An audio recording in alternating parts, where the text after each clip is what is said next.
ठीक हो बेटी, जो बढ़िया से रही है।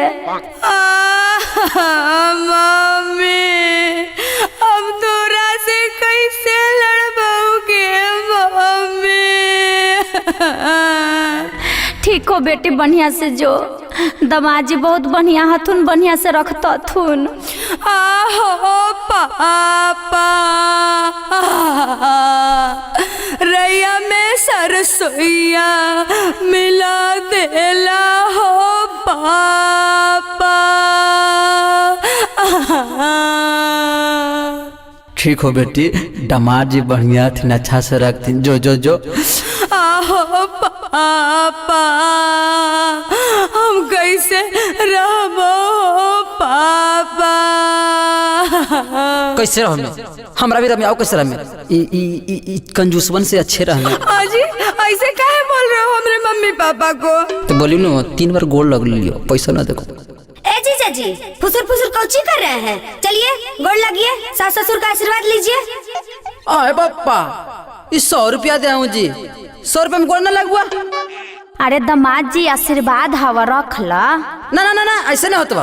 तिलकवो कम देला है, अब विदाइयो कम देबो। अरे दमाद जी अबरी बेर रही है ना, भैंसिया दे देबो। हाँ जी, सही है कही था। अभी भैंसिया तोर लगी था, दूध करी था तो ना दे था। अब बाद में दूधवा गार लेबो तो हम खियावे ले जेबे भैंसिया के। चल आटा चलाक मत बना, हम ना लेबो। जा रखा ला, इहो तू पर रख ला। ले हो सलामी दमाद जी, बेटी के रखी हो आबाद जी। आए पापा ले हो सलामी दमाद जी, बेटी के रखी हो आबाद जी। काहे लहा को गरम? बताइए दमाद जी, 100 रुपया कम है, रख लीजिए। हाँ रख लीवा।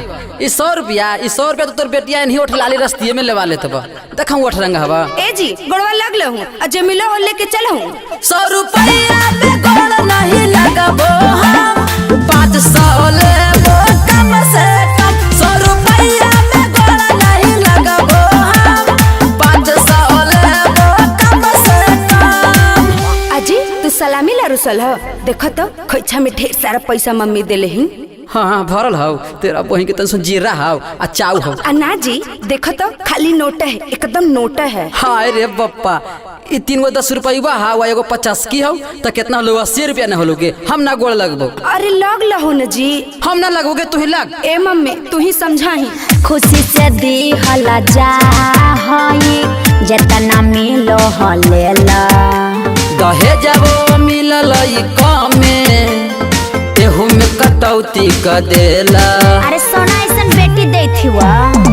खुशी से दी हला जा हई, जितना मिलो हो लेला। दहेजवो मिलल ई कमे, एहू में कटौती क देला। तनी मन हो ना लाज सारा।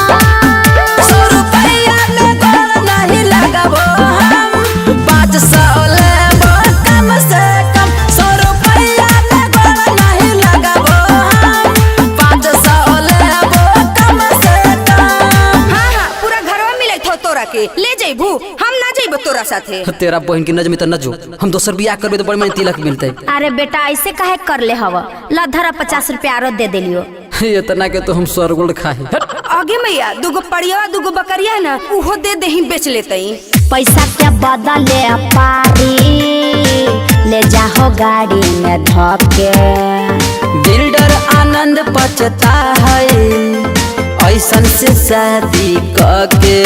मेरा बेटी हीरा है हीरा, पैसा के बदले पारी, ले जाओ गाड़ी में धके।